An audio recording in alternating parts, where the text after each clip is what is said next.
Hello out there, everybody. Hope you're all having a good day out there.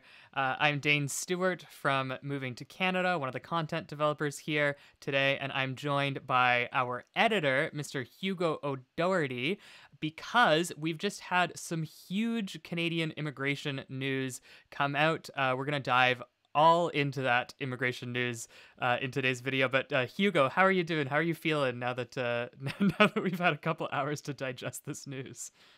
Good. I thought it was kind of a slow day at work, and then suddenly, wham, bam, they come at you. So, big news, lots to report, and I enjoy days like this. I don't know about you.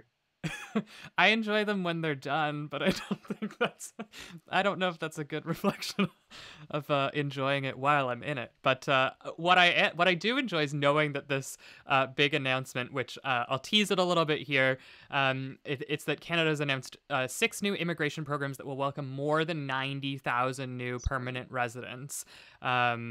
Over the course of the program's running for this year. I don't know how long the processing will take, but it's Yeah. huge. It's a huge announcement. It mostly impacts people who are, well, it only impacts people who are already in Canada, temporary residents in Canada. But we will get into the meat of that in just a little bit. If you're watching this on Facebook, you can click through to the article in the description. If you're watching it later on YouTube, I will also leave a link to our article covering this subject in the description. And we're going to take just a minute or two to check in with our people logging in on Facebook, chat with them for a bit. So if you're watching on YouTube, feel free to skip ahead. If you want to skip right to the news, I'll put a timestamp down there in the description for you. So if you are tuning in, drop us a comment. There's a bunch of people watching. Let us know where you're tuning in from. I'm in, I almost said I'm in Montreal, but that's not true. I'm in Nova Scotia on the East I'm Coast. in Montreal. Hugo's in Montreal. And what's it like in Montreal these days, Hugo? You guys are under curfew, eh? Yeah, I'm hoping to get out for a walk before 8 p.m. because if I don't, then it'll be tomorrow morning because I'm under curfew at the moment. Yeah. Well, and hey, I hope just if you're watching on YouTube and it's many weeks in the future, I hope that that statement is not true at the time you're watching this. that's exactly what I was gonna say. Is like, there's gonna be someone watching this a couple weeks from now, Hugo, and it's gonna be past 8 p.m. and you're gonna be out, going out Yeah, hard on the town. That's what people do, right? yeah. Me and uh, my 3-month-old daughter oh, and we've got tripping people. out. Yeah, yeah, that's. I mean, hey, that's the right age to. No, no, it's not. So we got people tuning in from all over the world. Bala from Toronto, Tanesh from Zimbabwe, Michelle from Jamaica, Vinud from Birmingham in the United Kingdom, Agul from London, Roger Frew from Cameroon, Kai from Abu Dhabi, and Louise from Ontario. Guys, we've got like the whole world covered. Do we have anyone in Australia? Let's get down under there too, eh?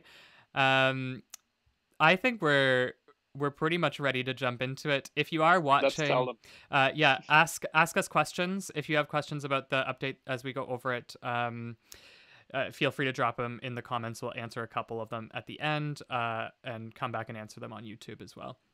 Can I just So add a caveat? Like, yeah, we may not know the answer to absolutely every question. This is a bit of a developing story, and the nitty gritty details of exactly where you submit your application to and things like that we'll come back in the yeah. future with those details. But we may not be able to answer absolutely every question. It's true. If you're watching this much later in the future, check out the link that's in the description because we'll always update that web page with the most recent info. You can Exactly. trust that. So, Hugo, big news. Let's jump into it. Can you tell our audience, what's the headline here? Like, what's the big takeaway from today's announcement? The headline, okay, there's a few, but the big one is that more than 90,000 temporary residents in Canada, that's temporary foreign workers and international graduates who have completed their study program, more than 90,000 of them will be granted permanent residence through 6 new programs. It's actually 3 new programs, and then those have been like replicated with a specific French requirement. And to get a little bit more detailed, those French programs are outside of the overall cap. And that's why we say more than 90,000, because the three programs for healthcare workers, for international students, and for other essential workers have caps, and we'll get into those in a moment. The three other programs for French speakers are exact replicas of those programs and don't have caps. If you happen to speak even moderate French, now might be your time. Your time has come, and Yeah. we'll get into that in a moment. But the big headline here is that the government is basically looking inward temporarily. It's very much COVID related. They've been quite explicit about that their immigration needs remain, and that they are unable to welcome from abroad the numbers that they wished to have welcomed at this time. And they're responding to the ongoing development of the pandemic. And if you're watching this in 2022 or beyond, I hope that that is something Oh that is not gosh, a I hope that factor. the pandemic's Um, over by then. yeah, so Uh, Dane, like the other details are it's launching May 6th, which is what, 3 weeks away, and it's running, it says until November 5th, but I want to put something out there really early. If you happen to be eligible for one of these programs, don't wait until October or November to apply, because if they reach the cap before then, they will close it off before then. And therefore, first in, best dressed, the early bird gathers the worm, all that stuff. If you're eligible, you need to get on this quickly. Yeah, and I've just highlighted that for people in our article. I've got it pulled up for people to read as we go through here. And yeah, Hugo, you highlighted that this comes out of the specific context of the COVID-19 pandemic. And I think there's two important ways to look at that. Like, first, Canada's really taking this moment to recognize the contributions of healthcare workers and like frontline essential workers through the course of the pandemic by creating this incredible opportunity. And it should be noted that these programs have been created under what are called temporary public policies. Note the word temporary. There's nothing indicating that these programs will exist past this year. They can always be extended. Maybe Canada will really like them and will, extend them, renew them, whatever. But it looks like they're sort of a temporary recognition of the contributions of essential workers. And the second contributing factor is that Canada hasn't been able to process that many permanent residents residing outside Canada because they can't travel due to the travel restrictions. That's a whole other can of worms we're not going to get into. So this allows Canada to meet its very high immigration targets, as you mentioned, Hugo, by processing people who are already in Canada. So I think what's up next is we have to get into the details of these programs. Occupations, maybe. The Let's just have a quick look. Yeah. Like, I think that's going to be on most people's minds here is like there's 40 healthcare occupations, and then of course that includes a range of doctors and nurses, but also some other occupations. And then there are, I think it's 95 other occupations. So maybe we can just scan down that list there, Dane. I know you can. Yeah. You've got the superpower to share a screen. Yeah. So I am screencasting this here. And so people can see, and as you mentioned, Hugo, I'm just going to read through this. It's for these two pathways are for essential workers in healthcare occupations, and there's 40 occupations that are eligible, and then for temporary workers in 95 other essential services occupations. So that's a lot. That's like 100 and I can't do math. 135 occupations. And you'll see here we've noted that there's a quota of 20,000 for the healthcare occupations and 30,000 for the other essential services. But as Hugo hinted at earlier, and we'll get to this later, French speakers are exempt from the quotas. So if you speak French, even at like a pretty moderate level, you'll be exempt from that quota. But as you requested, Hugo, going to open up our occupation lists here. And again, guys, click the link in the description if you want to scroll through this yourself. I'm just going to give a quick little scroll through here. As Hugo mentioned, you'll see a lot of different types of medical professionals, optometrists, dentists, physiotherapists, and varying skill levels too. We've got like physicians, and also like medical lab technologists, medical lab technicians. We're gonna Like need those. yeah, I said it without thinking about what it does, but that's important. Like home support workers, which is like hugely Yeah. important, a hugely important occupation. Um, and like social and community services workers. There's a lot of occupations in here.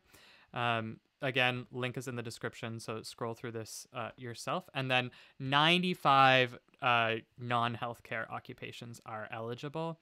And one of the cool things that you'll see here is a lot of these occupations, like even if we look at just the first couple on the list here, like cashiers, service station attendants, store shelf stockers, all of these are at NOC skill level C, which is considered a low skilled position in Canada and therefore is not eligible for like the popular express entry system. It's not eligible for like a lot of the economic programs for workers because they want like high skilled workers. So this is kind of like a once in a lifetime opportunity for people working in those types of occupations to secure permanent resident status. To secure it And directly. let's just like zone in for a second on what permanent status means. It's not just like the right to stay in Canada. It's also a transition towards Canadian citizenship. If you want to talk about life changing for a second there, Dane, a lot of these people might not have even never considered becoming a Canadian citizen because it seems such a distant, dreamlike thing. And now they're potentially, well, they've already built up some temporary experience in Canada, so they're potentially 2 years after they're approved through this program away from being eligible for Canadian citizenship. I mean, that's huge for them. Yeah. A lot of them who had no prospect really of staying here permanently now might actually be the Canadian citizens of the future. It's like game changing, and it's also Yeah, so like necessary. Like these, like a lot of people in these occupations have been taking undue risk to themselves, just to keep Canada functioning through the yeah, pandemic. Like they deserve it. yeah, Um, yeah. yeah. Dane's editorializing on today's report, but that's Hey, okay. that's why people come here. They want to hear what's my hot take on the issue. Um, Okay, and people are asking about the students as well. We're going to get to the student requirements in a second. Yeah, We've gone through those priority occupations lists. Again, check out the link if you want to read through that yourself. But I do want to go over just the basic requirements for the worker streams. You do have to have at least 1 year of work experience. It has to be full-time work experience in Canada and in one of those occupations that we just outlined. You have to be currently employed in Canada. So you still have to be here. You can't use experience from before. And you can't be planning to reside in the province of Quebec because Quebec is weird and does its own thing when it comes to immigration. And then there's a language requirement. You have to demonstrate English or French language proficiency equal or higher than the Canadian language benchmark of level 4, which is pretty low. It's one of the lowest language requirements I've seen for immigration programs. And note that if you can prove CLB4 French, you're exempt from the quotas. So great chance for people who have been working on their French over the course of the pandemic. and Sorry, Hugo. Dane, just before we go on to students, about the French thing, it's like this is a lower threshold than express entry. This is CLB4, Mm-hmm. and like a lot of people would consider, oh, you need to be fluent in French in order to not be like. Si vous comprenez des mots que je parle en ce moment, actuellement, c'est possible que vous pourriez être éligible pour ces programmes. If you understood that, it's quite possible that you'll be eligible to apply through this. It's not the most extremely high level, right?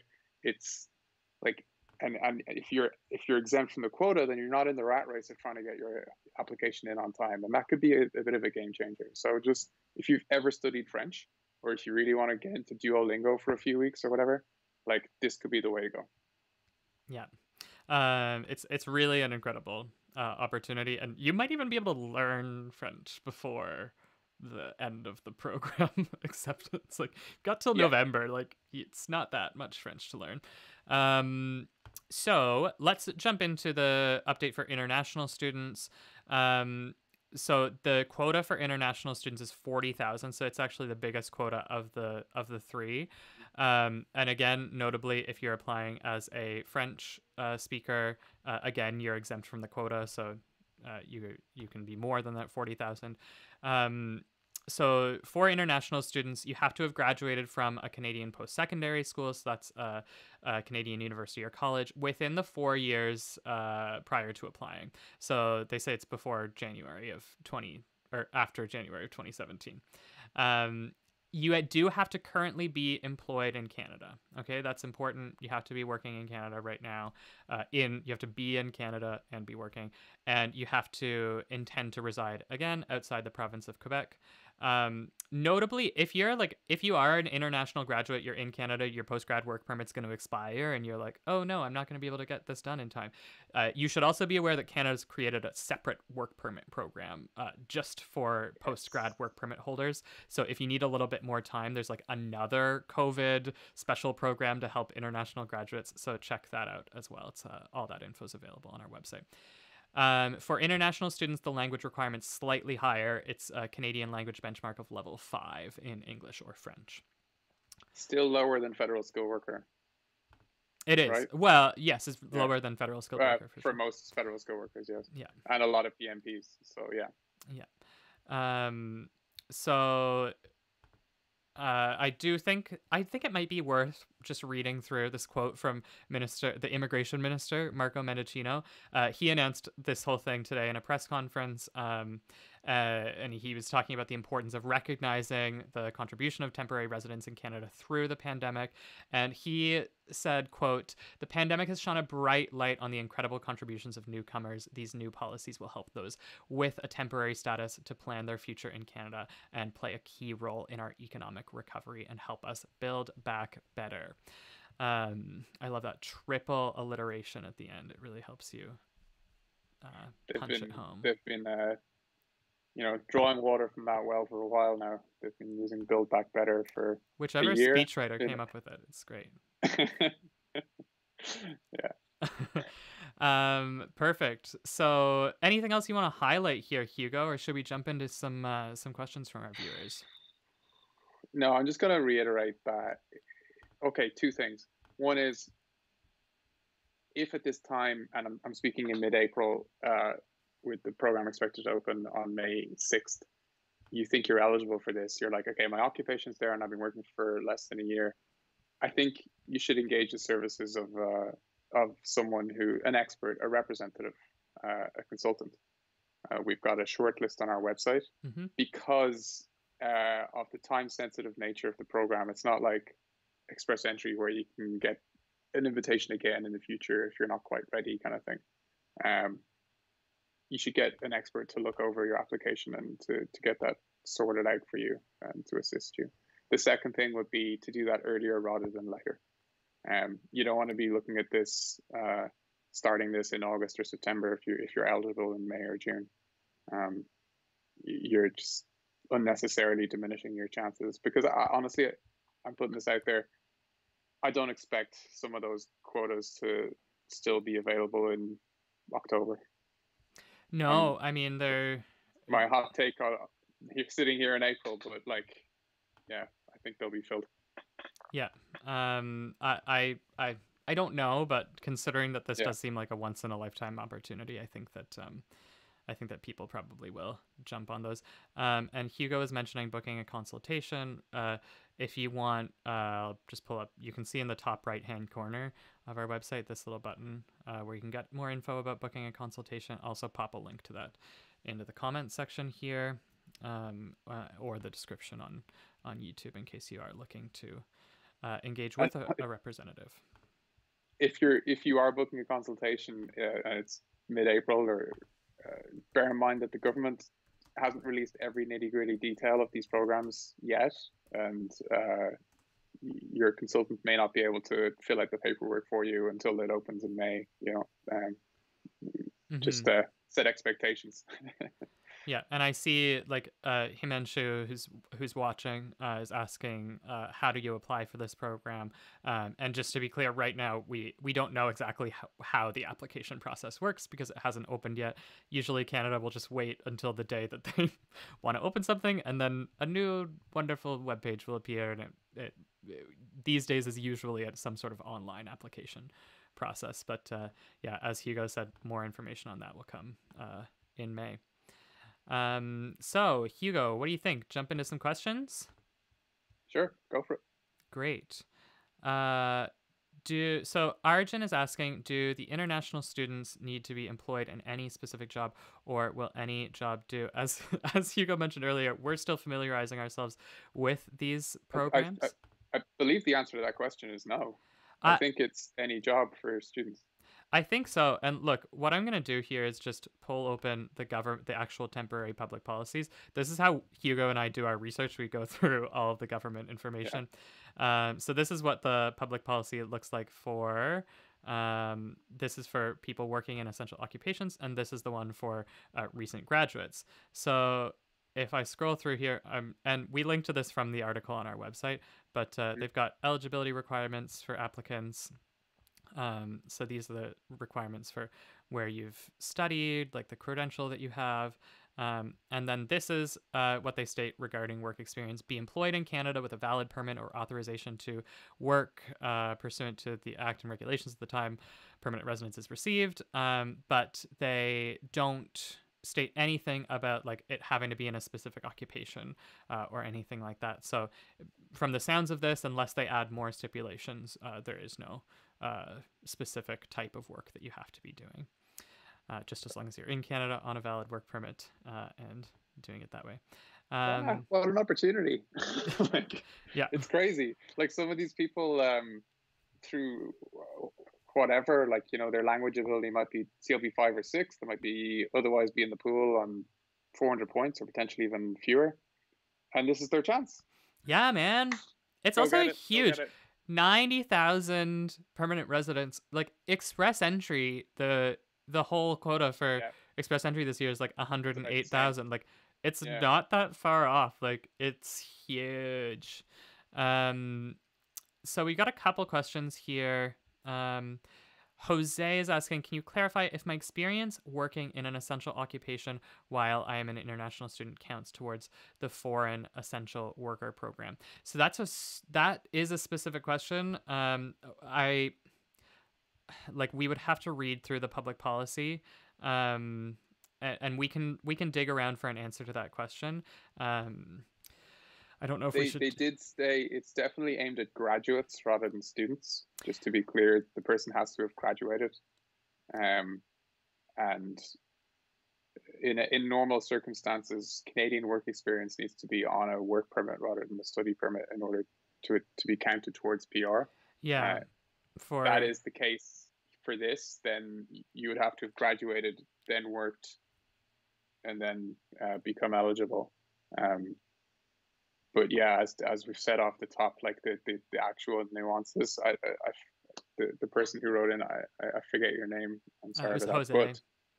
but Jose, I don't want to give you the wrong answer, but like we will definitely get back to that comment with some clarity when we get it. Yeah, it's a really good question, Jose. And there's two ways of looking at it. And I'm just scrolling through the temporary policy for essential workers right now. Hugo was looking at it as like if you're an international graduate, but also I think you're asking like if you're still an international student, but you've been working, Yeah. and you've accumulated that work experience while studying, are you eligible? And there are certain permanent residence programs where they don't count work experience obtained while a student. I don't see that indicated here in this list of eligibility requirements, but because this is so brand new, I don't think Hugo nor I are confident enough to give you a hard answer on that. We will keep looking into it and we'll post an I do update. know you have to have graduated. Like I can say that much with confidence. Great. Okay. Let's see if we've got any other questions coming in at the bottom here. So Reese is asking, will this cover construction workers? There are some other people asking about specific occupations. Guys, if you want to know about your occupation, click the link in the description and read through the list of occupations. They're all listed there. There's a huge list of construction trades. Just Yeah. for whoever put in that question, there's a lot of construction trades in here. Yeah. So it's right. Short answer to your question is yes, but really click the link, look for yourself, and you'll get the answer you want. It's in this article in this little accordion. You can look up your occupation. Reese, if you haven't done it already, you have to find out what your NOC code is. That's the National Occupational Classification Code. You can look that up on our website. We've got a guide to determining that. Or you might just see a position that exactly matches yours in the occupation list. It's sometimes easier with some of the construction occupations because they get quite specific in the job titles. Great. And people are asking, Louise asked, does it matter if you have an application in for express entry or will you have to withdraw it? Another great question. Generally with Canadian immigration, you can only have like one active permanent residence application submitted at a time, but that's the actual application. So that comes after you receive your invitation to apply and submit like all of the personal documents, all of the work reference letters, your medical exam, everything. That's when it becomes an application. If you just have a profile in the express entry pool, that's not considered an application. So generally you can have other immigration applications happening simultaneously. Yeah. Okay. And just to extend that point slightly further, if you happen to have an express entry profile and your points total is what I would call non-competitive within the current context of, you know, the points threshold, but also perhaps it's just federal skilled worker eligible, and you're eligible for this. For example, you could have Canadian work experience and it's in an NOCC occupation for longer than a year, which would make you eligible, just trying to think, would not make you eligible for CEC. And it actually wouldn't make you eligible for federal skilled worker anyway. Look, my point is, if you are in the express entry pool and you don't anticipate receiving an invitation, but you might be eligible through this, get on this because you can't expect an invitation in the coming months. You can hope for it, but hope is not a strategy. This can be a strategy. Yeah. And we've got a bunch of questions coming in from international students. Anila's asking, international graduates working on a closed work permit, would you be eligible for this new program? Milda's asking, if I graduate in 2 weeks and I have a job, am I eligible to apply? So look, like the requirements, I'll pull it up on our website again, are really straightforward for students. You have to have graduated from a Canadian post-secondary institution. You have to be currently employed in Canada and intend to reside outside the province of Quebec.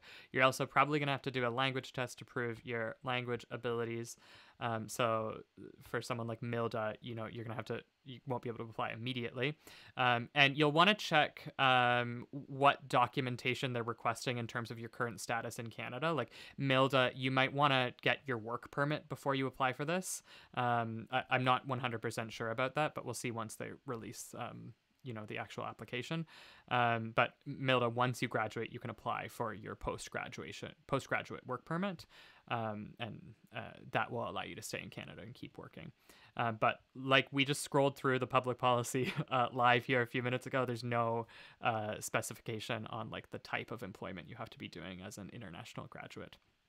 So it looks like a pretty solid opportunity. Bear in mind, there are hundreds of thousands of international students studying in Canada every year, and there's 40 spots here. There's going to be 40,000 spots here. There's going to be a lot of interest in this. So especially if you're an international student, you're going to want to get that application in there fast. Great. Okay. So I think we've gotten through most of the questions here. We're going for a long time, but that's okay. We're bringing people the news that they want. Hugo, do you have anything else you want to highlight before we log out here? No, just that when we get further details on the exact application process, we'll be back. Yeah, we will for sure. And if you want to be one of the first people to find out when more details are released or when Canada launches huge Yes. new immigration programs like this, create an account on the Moving to Canada website. It's totally free. I've put a link there in the pinned comment. So you can register for a Moving to Canada account there. I want to end this off with one final quote from Marco Mendicino. This is from the announcement earlier today. He was talking about how immigration is essential to Canada's short-term economic recovery from COVID. He stated, "We need workers who possess a range of skills in a range of sectors within our economy to keep it going forward and accelerate our economic recovery." This is the time Canada's really banking on newcomers who want to make this transition. So make sure that you take advantage of this opportunity now that it's here. Thank you guys so much for tuning in. Always a pleasure to bring you the latest news. And we'll go live once we have another Canadian immigration update to bring you. And thanks for joining me today, Hugo. Always a pleasure. My pleasure. Okay. Bye. All right. Thanks. Bye.